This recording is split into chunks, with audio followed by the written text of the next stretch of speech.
Ini demokrasi, nurut kita. Salah.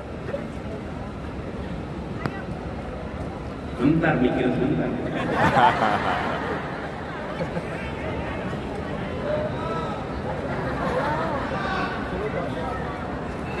Jalan-jalan ke Surakarta bikin sumringah. Tak lupa singgah makan serabi kuah. Assalamualaikum warga yang bahagia. Senang sekali bisa ke Solo pulang ke rumah.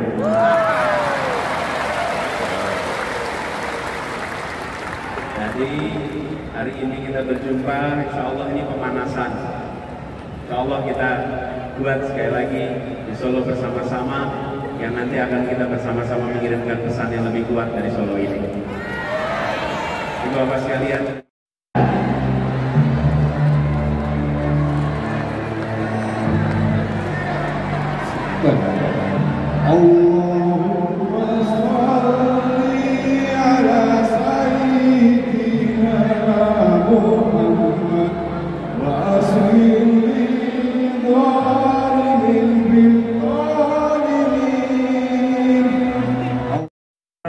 Jogja, Bandung, Jakarta, mungkin itu kurang lebih setara pergerakan perekonomiannya.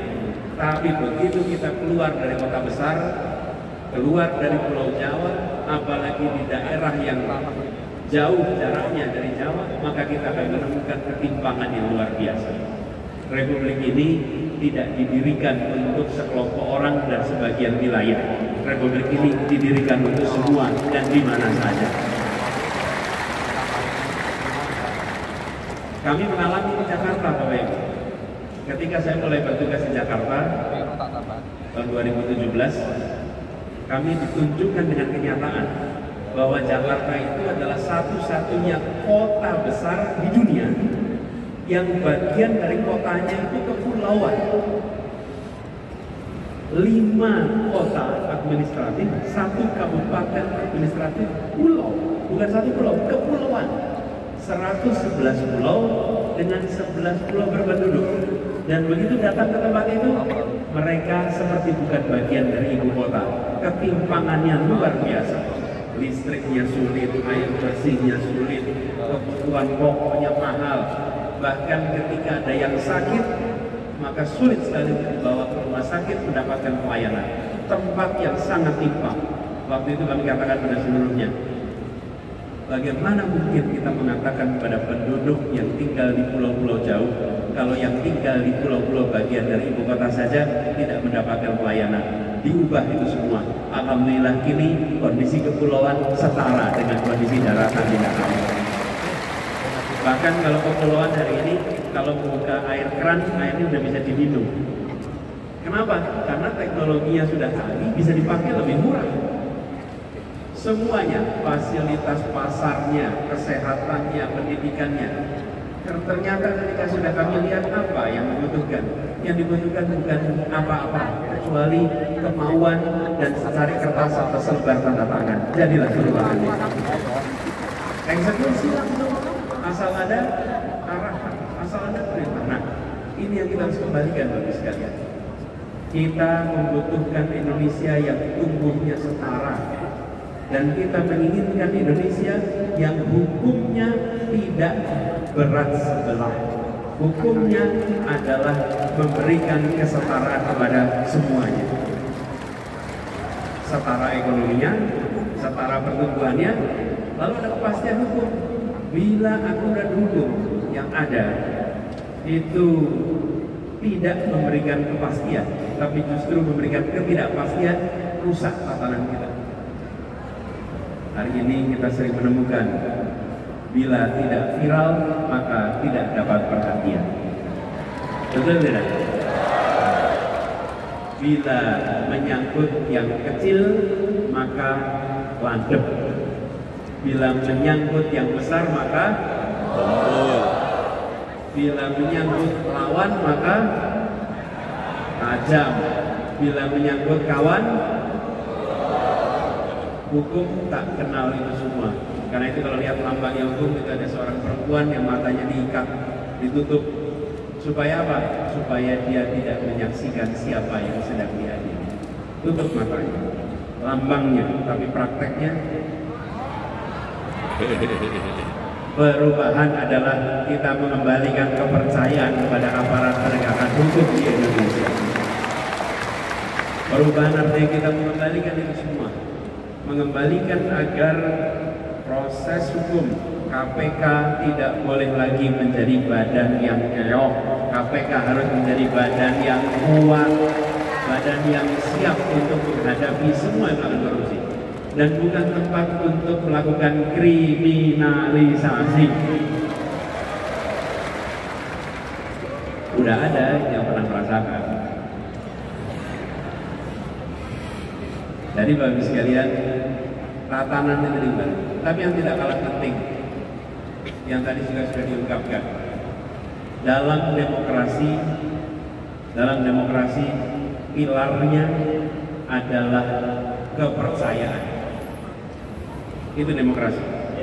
Kalau non demokrasi, otoriter, pilarnya apa?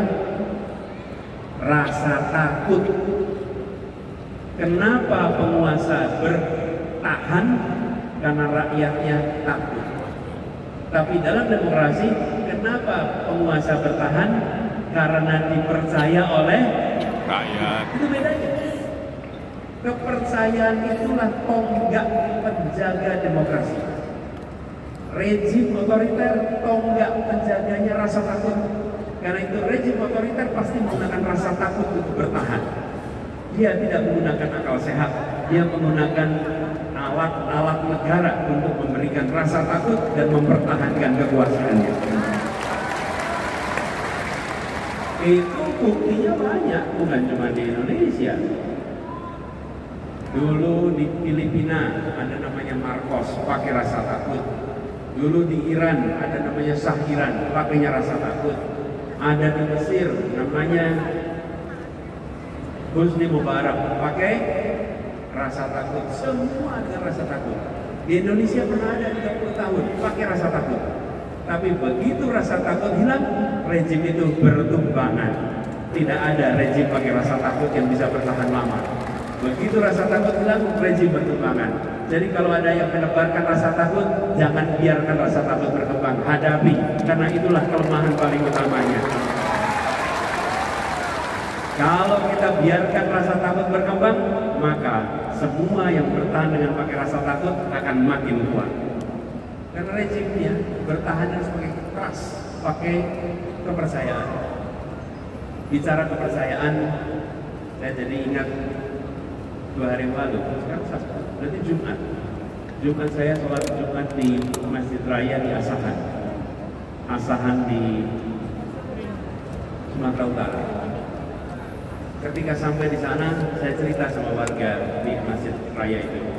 Saya sampai di sini ingat seorang tokoh yang dulu saya sering baca tulisannya. Namanya Muhammad Imaduddin Abdurrahim. Biasa dikenal dengan nama Bang Iman. Beliau itu nulis buku kuliah tauhid. Saya masih kuliah di Jogja. Bang Iman datang. Dulu saya kalau pas lagi kuliah itu sering jadi panitia seksi transportasi. Kurang penting secara posisi. Yang keren itu ketua panitia, masih sambutan. Kalau transportasi itu nggak terlalu penting. Tapi bagi saya itu seksi yang paling bermanfaat. Karena saya yang menjemput ke airport, saya mengantarkan ke hotel, saya yang nemani makan, saya nemani perjalanan, saya yang dapat interaksi paling banyak di antara semua panitia yang ada. Ya iya, kita ilmunya sama siapa? Bicaranya. Nah, waktu di jalan dengan Bang Iman saya tanya, Bang Iman saya ini baca buku kuliah tauhid, tapi saya tidak membayangkan kalau Bang Iman itu ternyata insinyur listrik. Kelihatannya ulama, tulisannya juga ulama, walaupun sangat saintifik pendekatannya. Lalu saya tanya, gimana ceritanya jadi insinyur listrik? Akan cerita lagi. Saya tinggal di Asahan. Kenapa nyambung dengan Asahan kemarin? Saya tinggal di Asahan. Datang Bung Hatta mau meresmikan bendungan Asahan. Dia SMA, kalau tidak kelas 2, kelas 3. Kata dia, satu kampung itu berbondong-bondong jalan kaki untuk mendengarkan pidato Bung Hatta. Belum ada TV, belum ada sosmed, belum ada koran. Di kampung itu cuma dengar cerita ada orang namanya Bung Hatta, orang yang ikut memerdekakan. Semua datang pengen nonton pidatonya Bung Hatta, pengen lihat wajahnya. Dan lalu Bung Hatta pidatonya Bung Hatta begini. Hari ini kita meresmikan, kira-kira nih kalimatnya, hari ini kita meresmikan Bendungan Asahan.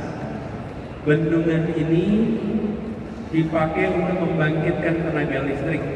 Indonesia ke depan memerlukan tenaga listrik banyak sekali, membutuhkan bendungan lebih banyak lagi, dan Indonesia membutuhkan banyak insinyur-insinyur listrik di masa yang akan datang.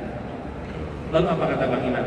Selesai acara itu, semua anak-anak pulang kampung dengan bercita-cita, kami ingin jadi insinyur listrik seperti apa kata pemimpin saya, Muhammad Hatta.